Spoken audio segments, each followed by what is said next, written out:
show you me 13B Bridgeport, my E30.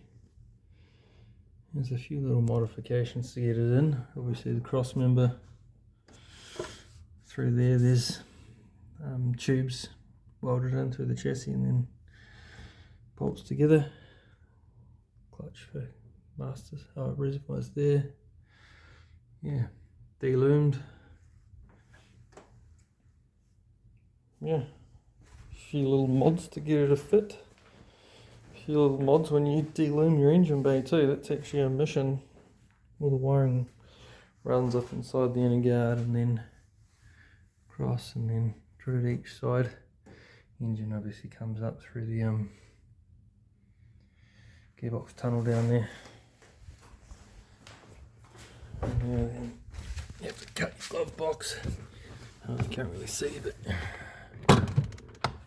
in the back of my glove box there's the fuse holder and everything there.